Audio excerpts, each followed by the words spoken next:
Hey, what is going on, freedom fighters? Welcome back to another broadcast here on Break the Chains Media. Today is Tyranny Response Tuesday, the primary election day here in Colorado. Let's go. All right, it's going to be a big day. We got a lot going on. Obviously, if you are a voter, if you are involved, if you know what's happening in the very contested races here in Colorado. Yes, today is June 30th, 2026, and we are going to be doing some primary prediction breakdowns here on the live stream, as well as giving out my 2 cents on the absolute disgraceful the absolutely disgraceful opinions made by SCOTUS regarding mail-in ballots and election day, and the decisions that dropped today regarding birthright citizenship. Folks, I'm going to say it right now, some of these Supreme Court decisions that were just recently made has proven to me that at minimum, Amy Coney Barrett is compromised, if not Justice Kavanaugh as well. But they have laid the groundwork for arguably a foreign invasion regarding birthright citizenship, and these the window of election day, a window of election month, the discrepancy of that. Apparently, election day is not election day, even though it was explicitly defined in the Constitution. So we're going to be going over that, giving my 2 cents on that, as well as, like I said, the Colorado races here in the primary. I do feel that even though I'm going to be giving out my opinions right now, as the night rolls on, maybe later tonight, I might just do a late night stream and do some live reporting of the results here in Colorado. So if you want to hang out with me later tonight, let me know in the comments. Let me know in the chat. What do you guys think? If I should be jumping on maybe 9, 10, 11 o'clock tonight, and we can have some conversations regarding the late night result counting that we'll see coming in from Secretary of State's office and these other races after the polls close after 7 p.m. So you let me know your thoughts in the live chat. Let me know your thoughts in the comments below. But if this is the first time joining Break the Chains Media, smash that thumbs up button. Be a part of the Chain Gang, the Chain Breakers here on Break the Chains Media. You can follow me on all the social medias, Instagram, YouTube, Rumble, whatever else, Facebook, I guess. You can find me there. You can find me on Minds. You can find me on whatever you want. Look for Break the Chains Media, or you can check out the landing page here at breakthechains.media. That is the landing page. All the socials are right here, right below, for your convenience, for your clicking pleasure. If you do feel like supporting my work and supporting what I do, you can pick up a bottle of Realm Walker hot sauce. Travel the 9 realms of Norse mythology through hot sauce. From mild to extreme heat, we've got all the flavors for you. We've got all the flavors you need. The green ones are a little bit more mild. You get into the orange, you get into the red, and then you get into the smoky, fiery apocalypse realm of Ragnarok, the hottest of the realms. All the flavors are here, short descriptions. Some of these are back ordered, meaning that if you want one, you got to reach out. You got to get a bottle. You got to make that order in. Shout out to Realm Walker Hot Sauce. Find them on Instagram, Realm Walker Hot Sauce, to pick up your bottles and support the stream. But without further ado, we're jumping into what we're making it happen. Everyone on YouTube, appreciate you being here. Everyone on Rumble, hello, thank you for being here. And on X, rock and roll. I wish I could see how many people are watching me on X, but that's just how it works. That's how it is sometimes. But without further ado, yesterday,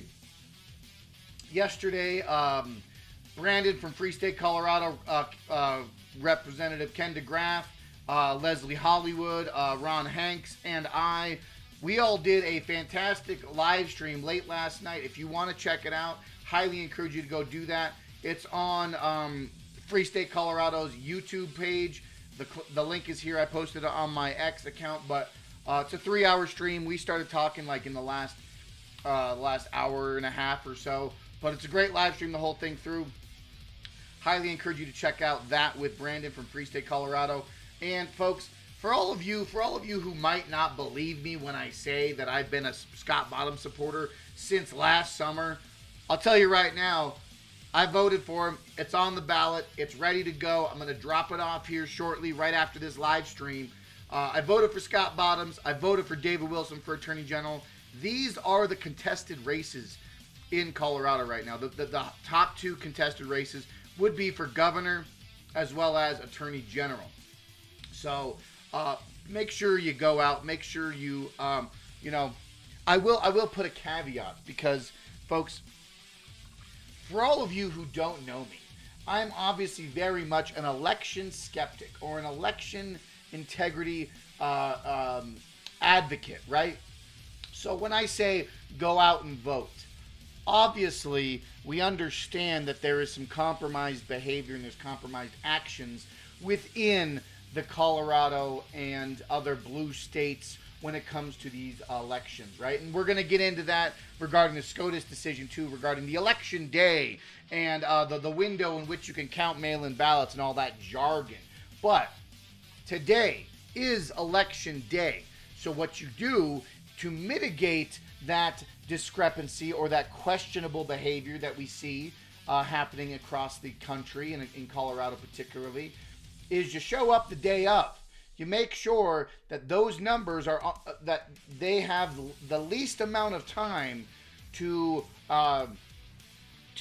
remedy and cure the various ballots and make sure they do all the things that they might have to do to find the votes, if you know what I mean. So that's why we show up on election day, because it is election day, and that's the day that we show up to make sure that our voice is heard, and we put our names.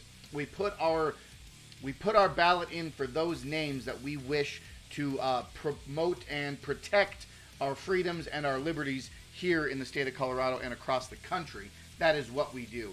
But yes, I did vote for Scott Bottoms. I did vote for Attorney General David Wilson. Hopefully they get those seats in this primary race, and we will, like I said, let me know in the live stream. Let me know in the chat here if you guys want me to do a late night live stream, which I will gladly do tonight. You know, if I am going to be doing a late night stream at like 10 o'clock or something, I'll do a primary live stream breakdown in real time as we're counting the numbers. We're having a good time together. If you want me to do that, let me know in the live chat. But otherwise, we're going to keep rolling with that. View from Justice Thomas. Wait, what's happening? Oh, how did that happen? That's weird. I don't know why that happened. Anyways, we're going to get to that in a minute. This is actually David Wilson from. Sorry, this is David Wilson from Freedom Fest. So I was at Freedom Fest. I've got a lot to say about Freedom Fest. A lot of good things. Met a lot of great people at Freedom Fest. But this here is David Wilson speaking to the reason why we should be voting for David Wilson for Attorney General. So let's take a listen here from David Wilson for AG at Freedom Fest. At some point I thought about, well, maybe I need to be an independent because I'm tired. How many people are tired of the big establishment Republicans who have all the money and don't do anything? Just sit by and watch as this is happening. It's almost like they're in lockstep with the Democrats, trading favors back and forth. That's going to end with me. I'm not going to have any of that. I'm tired of the politicians who love you when they want to get elected and then they disappear until they want to get elected again. I have told everybody, I guarantee when I'm in office, I will have a town hall in different locations around the state and online every month to hear from you, the people, because that's where I'm going to get ground truth. And then I will also put it online and I will tell everybody, here's what's going on and here's how I'm trying to improve things. We need to change things, and we need to change things now. And as far as the other independents, I'm going to be constitutional, rule of law all the way. No ideologies, no pronouns. So if they want some extreme Democrat left stuff, well, then they're going to vote for Griswold. If they want middle of the road or conservative values, then they're going to vote for me. Let's go. Let's go. That's the guy. That's who I'm voting for. That's who I would encourage everyone else to vote for. And the reason I would say so, and the reason I'm standing with David Wilson for Attorney General, is because Michael Allen, even though he was one of the first people to announce early in the primary race, I think he announced beginning of the year this year for Attorney General position. He is currently the District Attorney in Teller County. The reason why I'm not voting for Michael Allen is because I have explicitly heard several instances of his DA operation happening down there, and the fact that he does believe that our elections are on the up and up, and he does believe that our elections are secure, and there's no issues or there's no bad actors or bad practices in the election process here in Colorado, as well as Michael Allen also is a proponent and a supporter of red flag laws and stripping your Second Amendment rights away. And I do not believe that red flag laws should be a thing. I do not believe that the government should be the forbearing authority on who can and cannot own firearms. And if you are a DA and that you are willing to take someone's and suspend someone's constitutional right from them, I do not believe that it is a good fit for an attorney general. Now, someone always comes at me and says, but what about the crazy people? What about the dangerous people? What about these individuals who domestic abuse and these domestic violence concerns and mental state, mental unwellness, right? Well, I would say make mental asylums great again.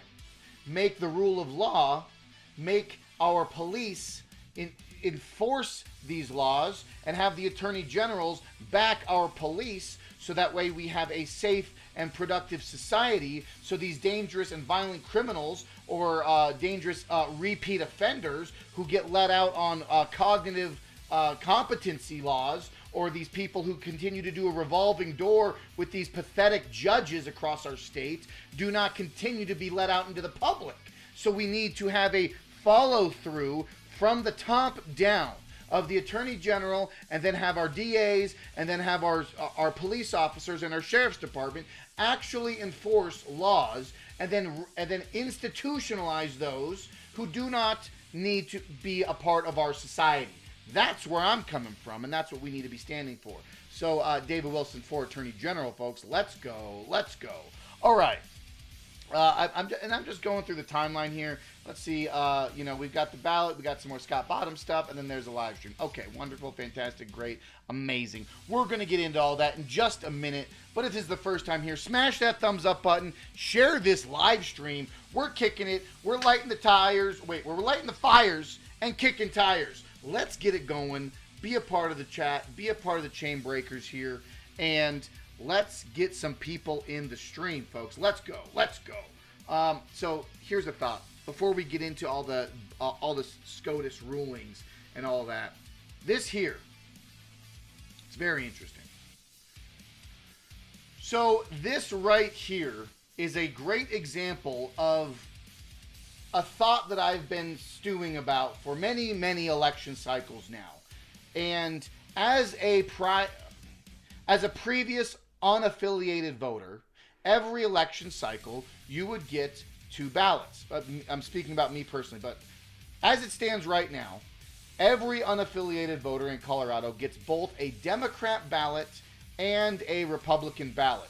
Because they are unaffiliated, they can make that decision to participate in either primary, okay?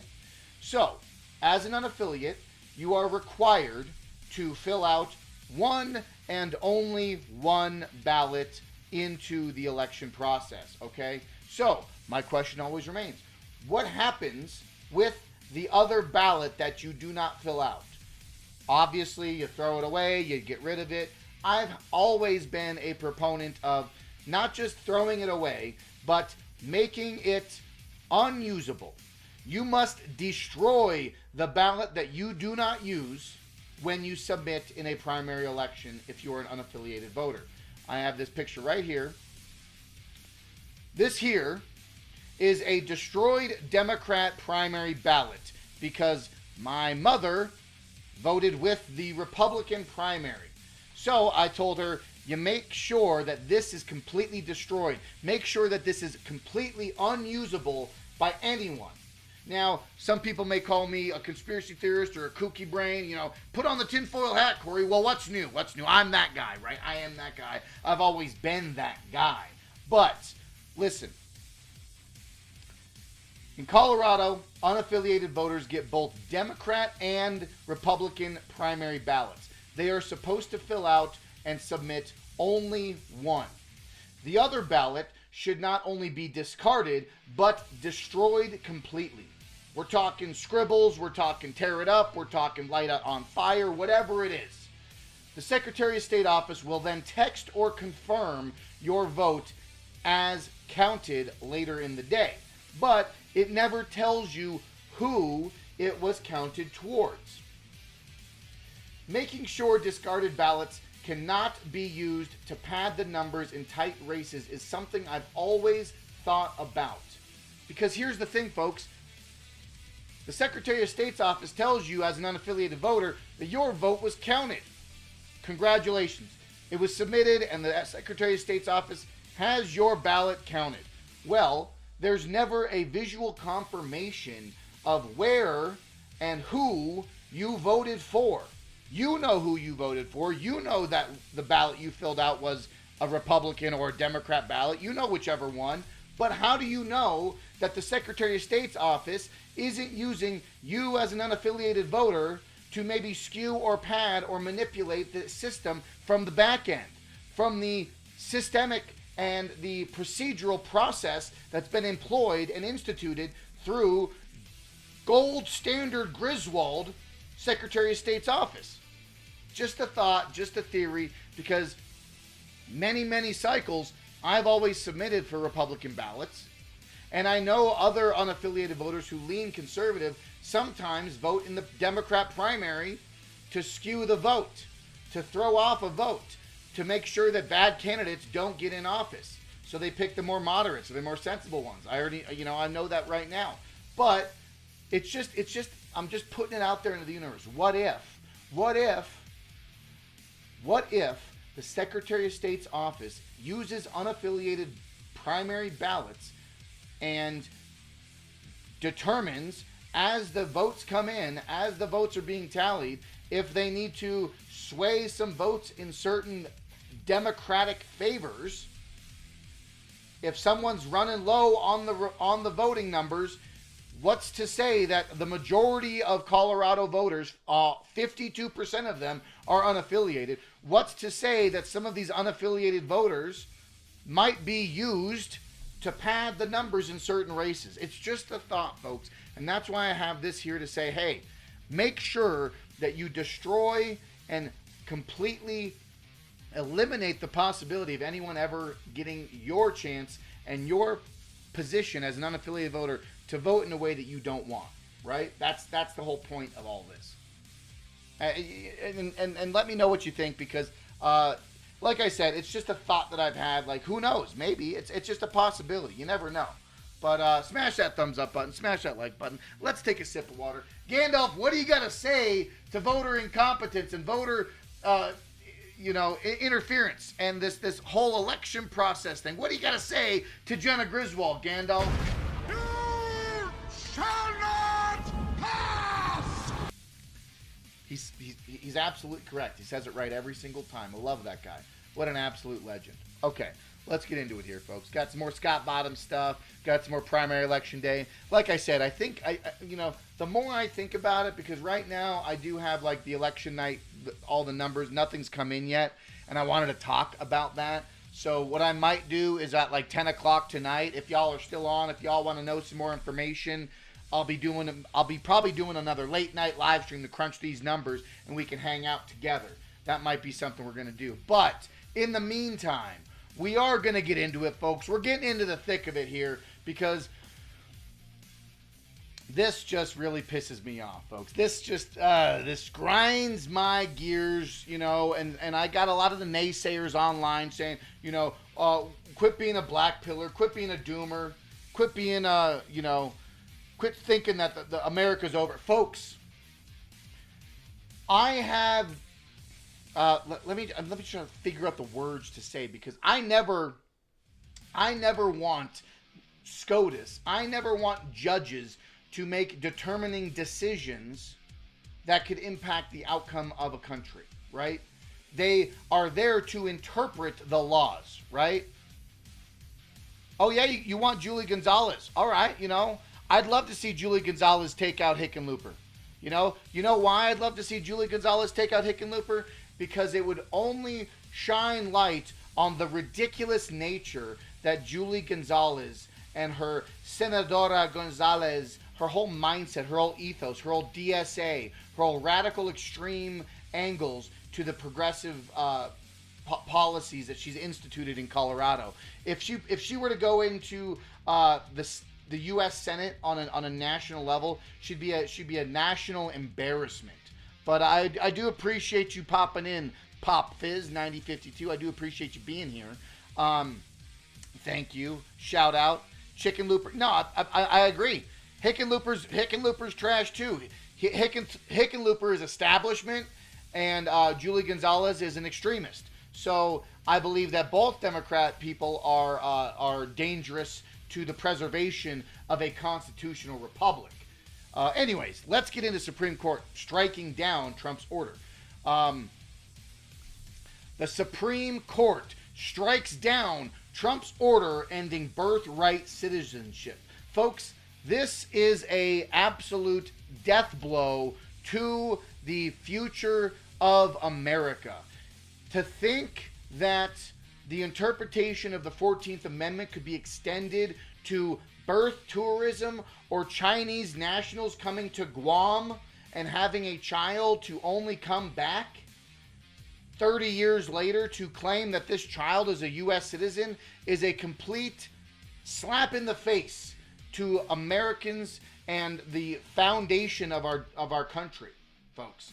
It's absolutely insane. So we're going to get into it here, and they've got some fiery dissents, and I want to hear some of those dissents here in just a moment. The Supreme Court on Tuesday struck down President Donald Trump's executive order seeking to end birthright citizenship, the guarantee of citizenship to virtually everyone born in the United States. In a decision by Chief Justice John Roberts in Trump v. Barbara, the justices agreed with the challengers, as well as all the lower courts around the country that have considered the issue, that Trump's order cannot be reconciled with the 14th Amendment to the Constitution, which confers citizenship on anyone born in the United States and subject to the jurisdiction thereof. They are allowing birth tourism. They're opening the door to this just complete bastardization of what the 14th Amendment was designed for. The 14th Amendment, let me find it here because I have it here. The 14th Amendment was specifically written to make sure that slaves that were emancipated, the free slaves post-Civil War, that the children of these freed slaves or the process of being a freed slave, the 14th Amendment was to confirm that these children born from slaves were to be considered as U.S. citizens. It was specifically addressed in that Civil War / Reconstruction era. And now there is a wider interpretation, and now suddenly we can just have anyone, anchor babies for everyone, come to America. They want to influx America with third world immigrants and illegals coming into this country on open borders or on visas or on vacations to have children here to then be a citizen of America. How absolutely ridiculous is that, folks? Let's take a listen here. Let's take a look here, okay? A complete globalist bastardization of the intent of the 14th Amendment. This greenlights all foreign invaders to enter our country, have an anchor baby, and implement their DSA, diversity and multiculturalism in our nation, in our country. This is absolutely shameful ruling from the Supreme Court. The Supreme Court ruled that The Supreme Court ruled that the 14th Amendment guarantees birthright citizenship to children born in the United States, including those who were parents, are in the country unlawfully or only temporarily, striking down President Trump's executive order. Absolutely shameful. These justices who made the prevailing decision should be ashamed of themselves. Okay? Absolutely shameful. And we got this from Nick Sorter. Let's take a listen. This is the dissent from Justice Clarence Thomas. From Justice Clarence Thomas, the dissent slamming the Supreme Court decision to strike down President Trump's birthright citizenship. Thomas writes that the 14th Amendment was enacted in the wake of the Civil War with one pervading purpose of securing equal citizenship for the freed slaves, specifically. He goes on to say that the court, meaning that the majority now, has repurposed the 14th Amendment to protect its own set of preferred rights that the that the Reconstruction Congress never contemplated and that cannot find support in the text today.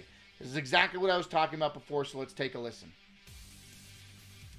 Are we going to take a listen? Did my headphones turn off? Are we going to listen? Where is it? Where's the audio? Oh, it's muted. Sorry. The view from Justice Thomas. Let's try this again. Are we ready? Back to Shannon Bream for the view from Justice Thomas, who was a dissenter here. Shannon. Yeah, in his dissent, he gets to that point, Bill, that you're making there. The 14th Amendment was enacted in the wake of the Civil War, quote, with the one pervading purpose of securing equal citizenship for the freed slaves. He writes, it was enacted, as Justice Harlan wrote, to secure to a race recently emancipated the civil rights that other citizens enjoyed. So Thomas has always been about that was the purpose of the 14th Amendment. He goes on to say that the court, meaning the majority now, has repurposed the 14th Amendment to protect its own set of preferred rights that the Reconstruction Congress never contemplated and that cannot find support in the text. Today, the court does so by recognizing a constitutional right to citizenship for the children of all foreign birth tourists and illegal aliens. He uses very specific language there. Again, Justice Thomas adhering and agreeing with the government's argument, with which they made here very passionately, that the 14th Amendment was about protecting the children of freed slaves and not what we've come to understand it as. You see his language there. He mentions birth tourism. It came up in the arguments, and clearly that's a very big concern of the dissenters. We also have dissents by Justice Alito and others, so we'll read those as well. Yes, exactly that, folks. Exactly what I was just mentioning about. This right here is a bastardization and a reformatting of what the 14th Amendment was originally designed for. It was for the Reconstruction era and for freed slaves. It was not for generation after generation of immigrants and illegal invaders and unlawful entry and visa holders to come here, have a baby, and then go back to their home country or stay here illegally. And then suddenly now they have anchor babies that can become citizens, and not just citizens, but upwards, and on extreme cases, the President of the United States. How ridiculous is that? Absolutely shameful, and it just really pisses me off. It just really pisses me off to hear these Supreme Court decisions. Absolutely shameful. Moving on here. We will see what happens, because Kavanaugh just laid this out. This is from the Post-Millennial.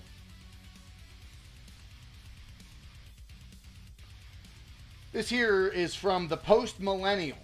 Kavanaugh leaves a back door for Congress to pass laws saying babies born to foreigners temporarily in the U.S. are not citizens. Let's take a look here, because this is an interesting take, and this is what the response is from a lot of these people who read the full dissent and who are trying to interpret it as the most reasonable way possible. And folks, I just really think that the Supreme Court is kicking the can. It's not making the decisions as they should have made.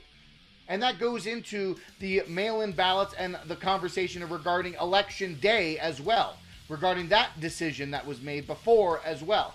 But this particularly here, the Supreme Court is making decisions that basically require Congress.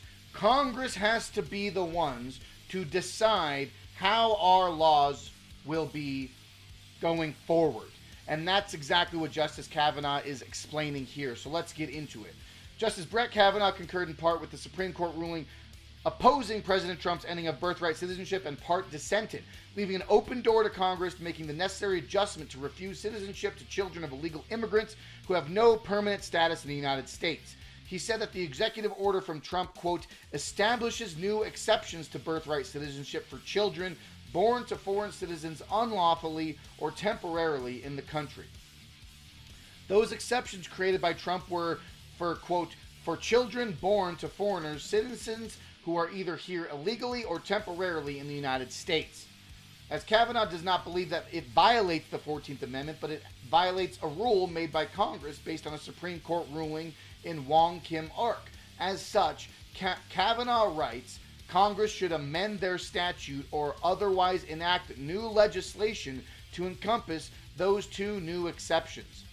In other words, Congress to put an end to birth tourism and to those children of parents who have no permanent status in the U.S. from becoming citizens. As of now, Congress has not done so. Here's the thing, folks. Everyone's pointing the blame at Supreme Court. I am being one of those people because I believe that the Supreme Court could have made a clear distinction and a clear definition of U.S. citizen and how it was interpreted, especially when it comes to the birthright citizenship conversation. The Supreme Court clearly reads Election Day as a singular 24-hour period marked and demarcated on a calendar and explicitly defined in our Constitution as the Tuesday following the first Monday of the month in November, right? Clearly defined language in our Constitution. But apparently we can have election month and we can have mail-in ballots and we can count anything postmarked as long as it's postmarked on election day. That's a whole joke in itself. But here it is, folks. This is the takeaway with this. This is all what it comes down to, folks. The Supreme Court says, hey, if you got a problem with our rulings, if you got a problem with our decisions, if you've got a problem with the Supreme Court decisions, if you got a problem with the way we ruled, Congress needs to enact the legislation to remedy that or to clearly define the new law or the law that's in contention. And sure, this is how our government is supposed to operate. I understand that. But guess what, folks? Let's wake up and smell the coffee. Wake up and smell the roses. Wake up and smell the napalm. All right? Listen to me. We don't have a functioning Congress in the United States anymore. We have clearly division and clearly infight and clearly bifurcation and a schism and fracturing and hyper-partisan nature of our Congress. We can't get a 50-50 majority to pass the SAVE Act. How can we get 2/3 majority to ratify or move anything and do a constitutional amendment? That is the real problem here, folks. We are so late in the game right now when it comes to having a functioning and formative Congress to actually have these decisions become ratified and put into our Constitution. To ratify new amendments to the Constitution is completely out of the question when we have Congress and we have senators who can't even pass on a simple majority of the SAVE Act. This is an absolute embarrassment, and we have no way, we have no remedy forward to respond to these SCOTUS rulings, to respond to these types of bills. So, folks, I don't know, what do you guys think in the chat? Let me know what you guys think, because I don't know where we go from here if we are to have Congress respond to the Supreme Court's decisions that we don't like, or that we, as constituents of this nation, residents and citizens of the United States, if we have disdain or we disapprove of the Supreme Court's rulings, how do we get people, representatives in Congress, to ratify on a 2/3 majority new amendments to the Constitution? It's completely insane and completely out of control. Yeah. So that's where we are, folks. It's a very disappointing state of the nation that we're in, right?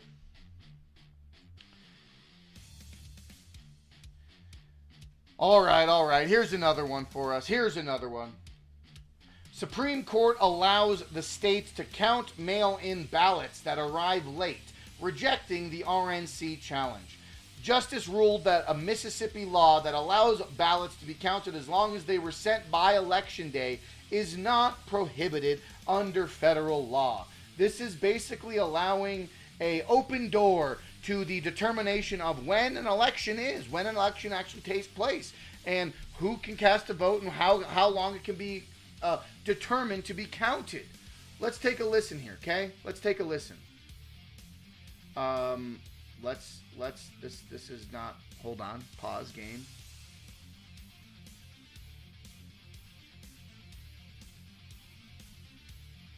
Loading.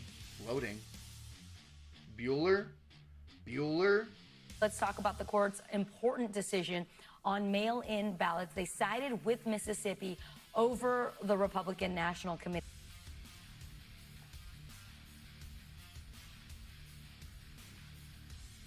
Great.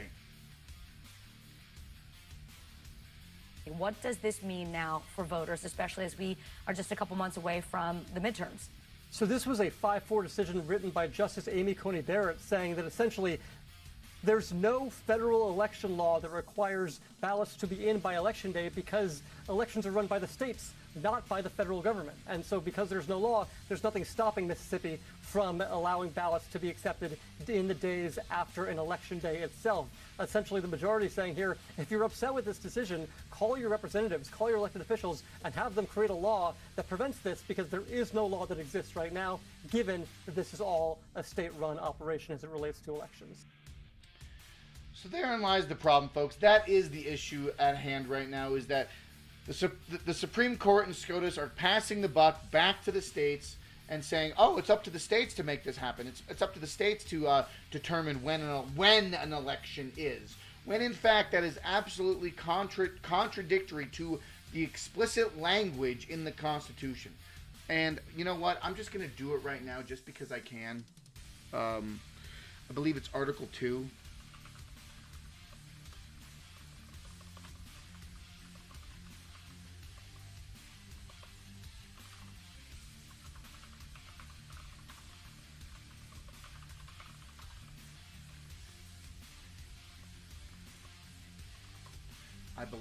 I believe it's Article 2.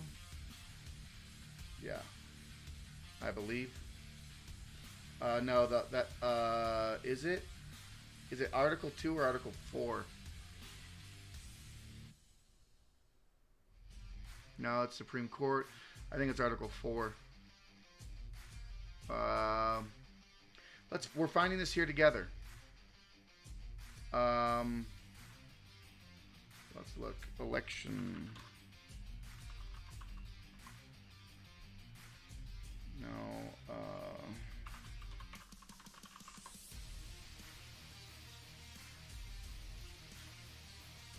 No. Let's see. What article?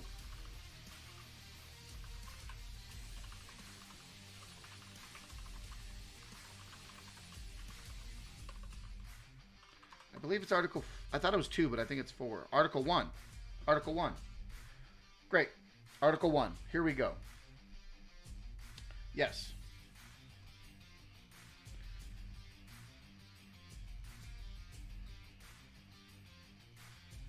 I want to read Article 1.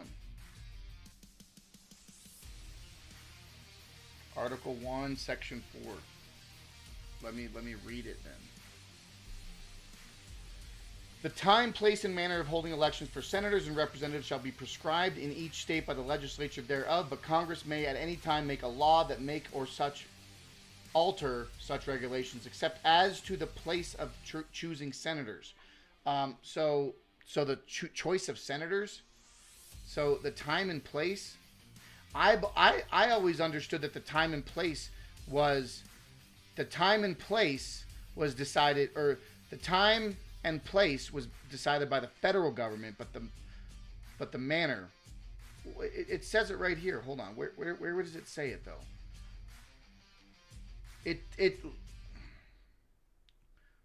article. Let me.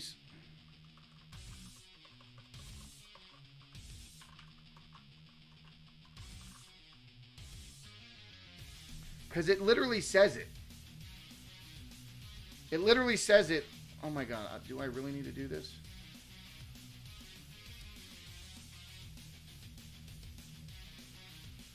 It says it. It specifically says this is election day.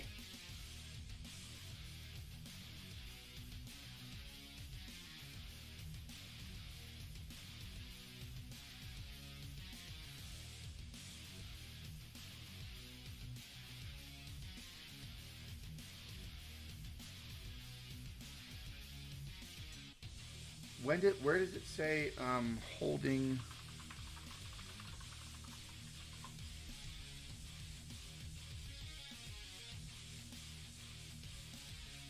We're doing this in real time, folks. It's just what we do. But I know for a fact that there is a specific line that says it's the Tuesday following the first Monday in the month of November.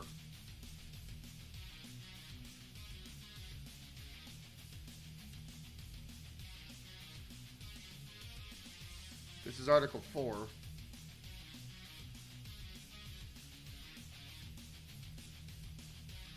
Judging of elections.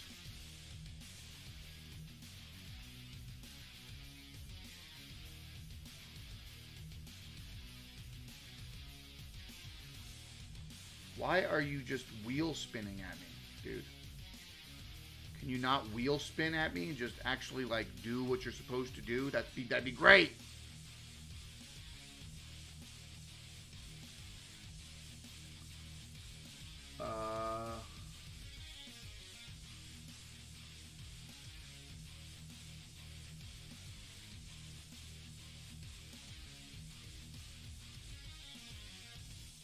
Like,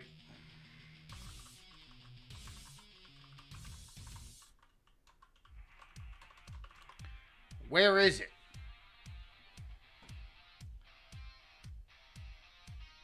Let's see. Let's see if I can just like find it. Like, I want to.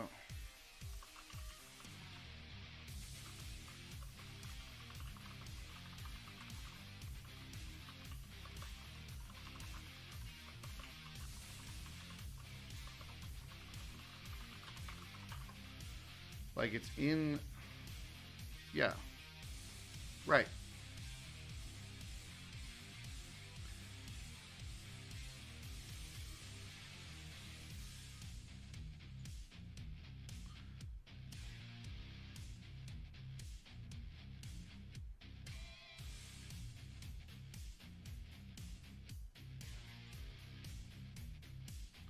So this is, okay, so look, so here we go. So the U.S. Code, right? This is what it is. I guess it wasn't in. I thought it was in the Constitution. I thought it was in the Constitution. It's actually just a U.S. Code. The time of elections, right? This is in contrast to what. This is in contrast to what Amy Coney Barrett just ruled in opposition to, right? When she said that elections can, you can, as long as it's postmarked by the election day, you can still count them after, but you can also count it before and it doesn't matter, so everything's fine. U.S. Code Section 7, the time of elections.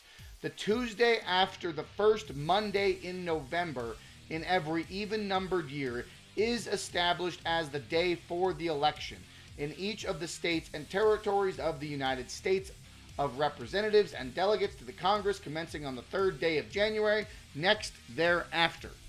Pretty straightforward. So why are we sitting here arguing over the fact that we can still have mail-in ballots coming in after Election Day, even though it was mailed by Election Day? I think we just need to completely remove the entirety of mail-in ballots. Mail-in ballots need to be completely obliterated. Get it out of here. We're done with it. But yes, so it's just an absolute shame. Ooh, thunder. My dog's probably so sad right now, so I should probably wrap up quickly. But We are going to be wrapping up very quickly here. Let's see here. Let's see, where else are we going to go?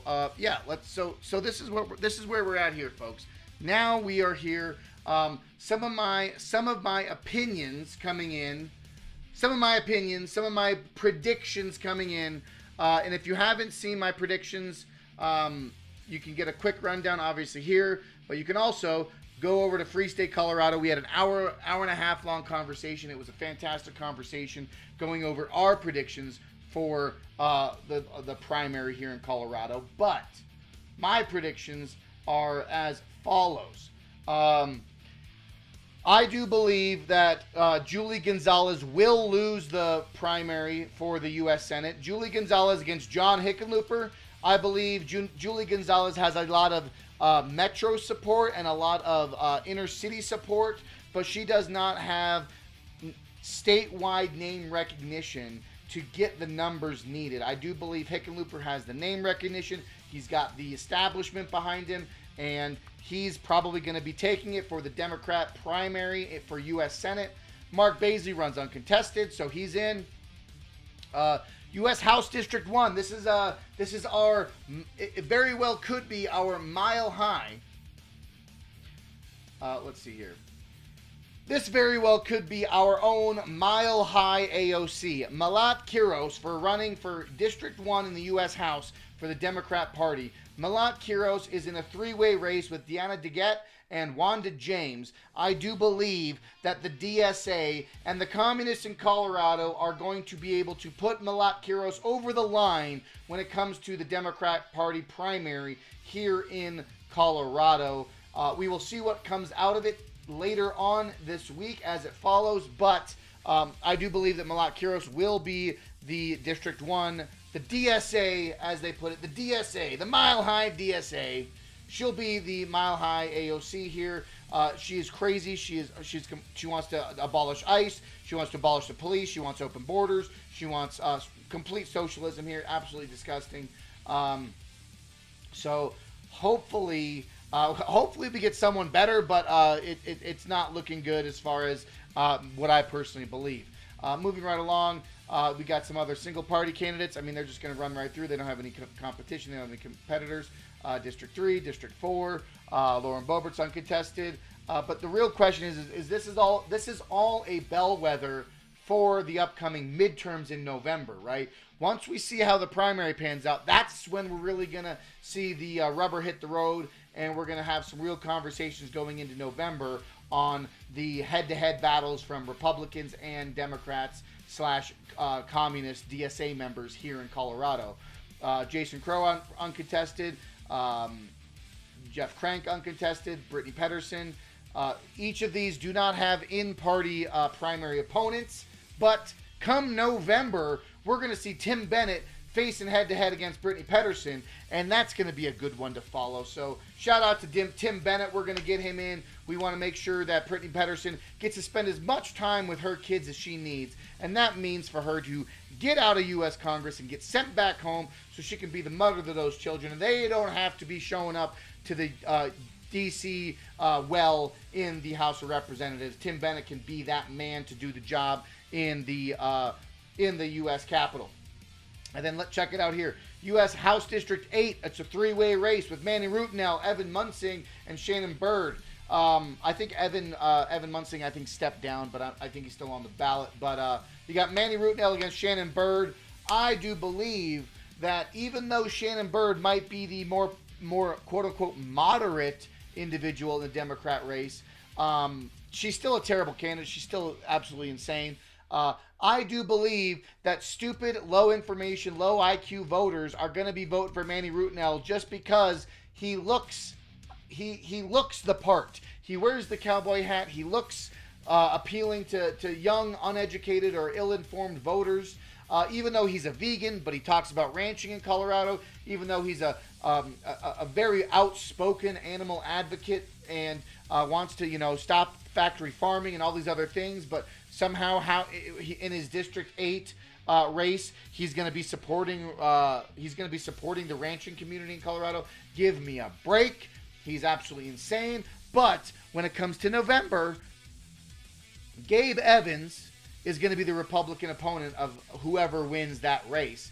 So if it's going to be anyone to put Manny Rutinel out, it's going to be Gabe Evans, and I think Gabe Evans is going to show up, and he's going to make a fool of Manny Rutinel, and he's just going to completely destroy him on all of his campaign policy platform ideas. So we will see, but I do think Manny Rutinel will win the Democrat primary for District 8, but we will see. Governor for the Democrat Party. Let's see here. Phil Weiser and Michael Bennet. What do we think, folks? I'm going, even though Michael Bennet has got a little bit more name recognition, Phil Weiser is also a nationally won seat. The entire state, the entire Democrat Party does know Phil Weiser. He has obviously won the statewide race for AG in the past, so it's not unknown. But Michael Bennet has a lot more of the establishment money coming in. Both are terrible. In a perfect world, you'd like to see Michael Bennet win just because he is quote-unquote more moderate than Weiser, and he would bend the knee. But, you know, I do believe that Phil Weiser will be taking it from Michael Bennet. You can put that in your books. Phil Weiser is going to be taking the governor race for the Democrat Party primary.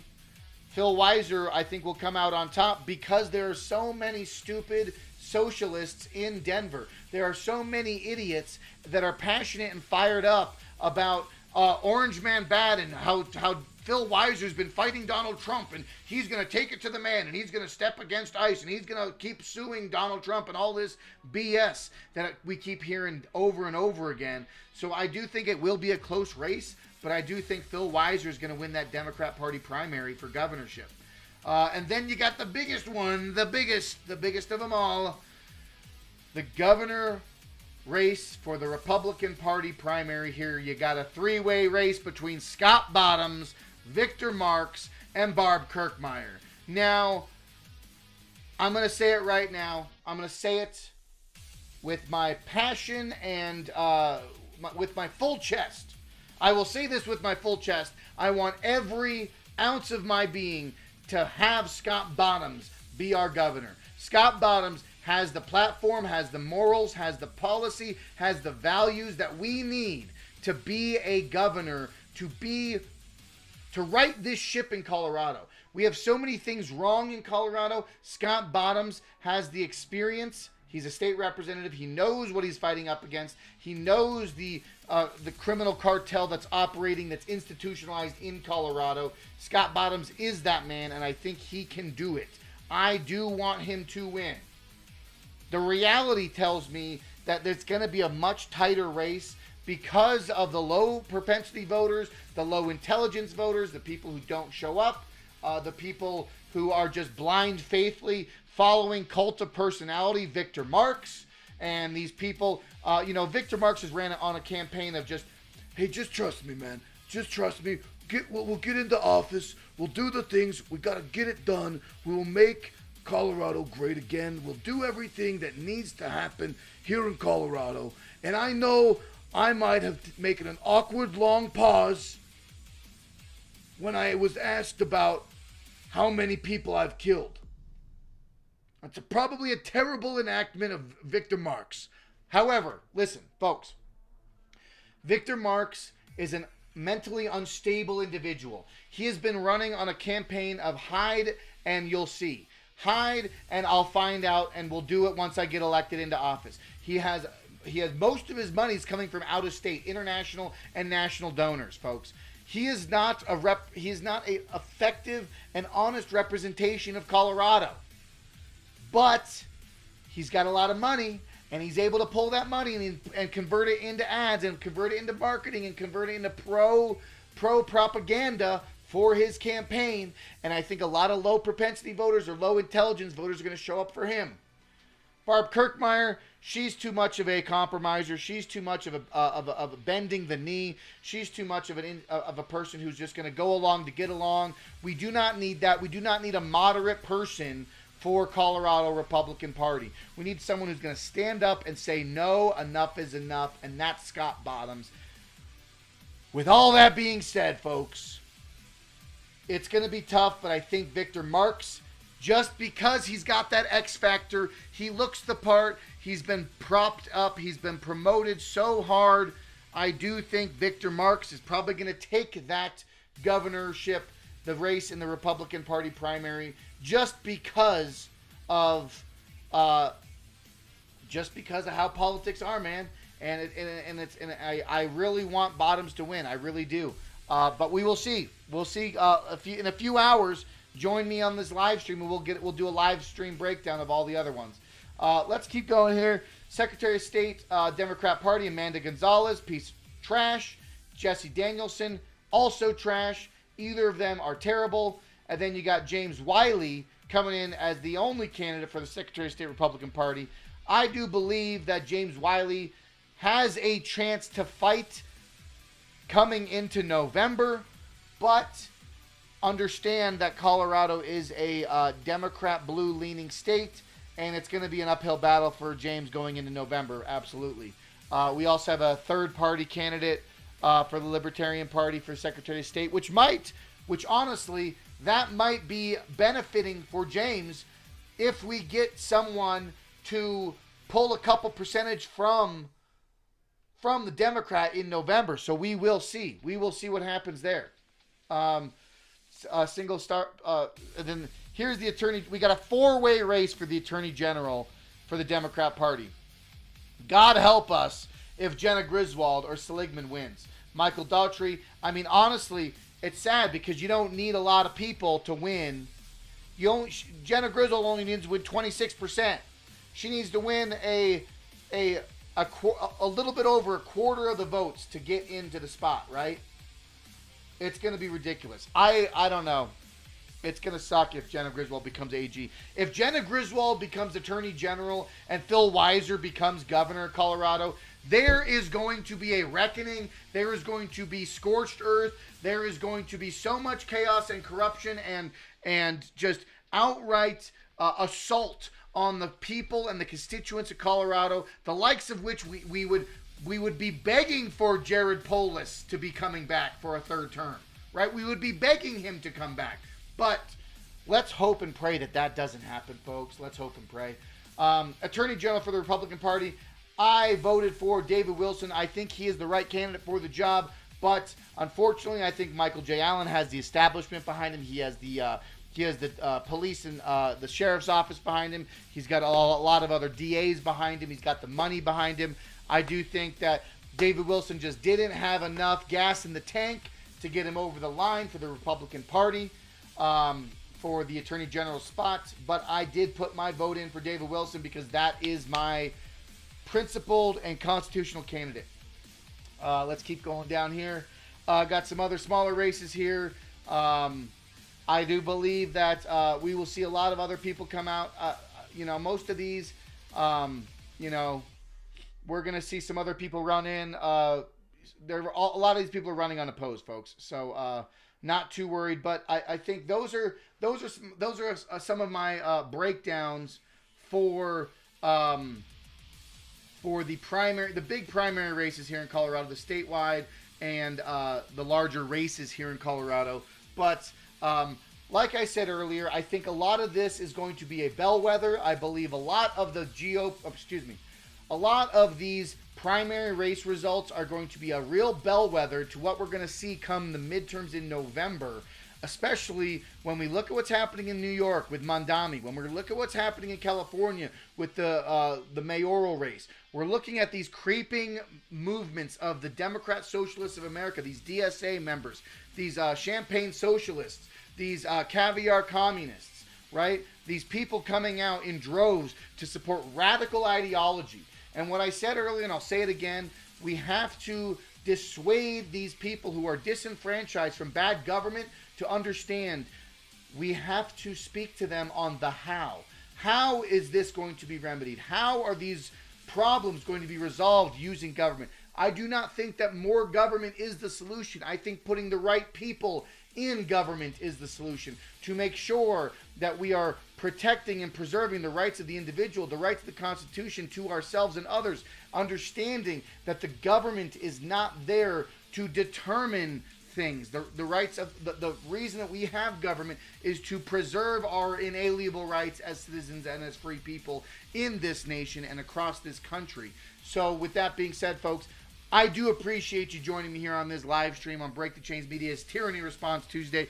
If you are here right now, just landing in here, folks, we are wrapping up this live stream. We are landing the plane, but have no fear, because later on tonight, I am going to be cooking up a late night live doing an election report result in real time as we count the numbers, as we crunch the numbers, as we come closer to the counting of the Colorado primary ballot here. So with that being said, folks, follow the channel Break the Chains Media on YouTube or on Rumble or on X.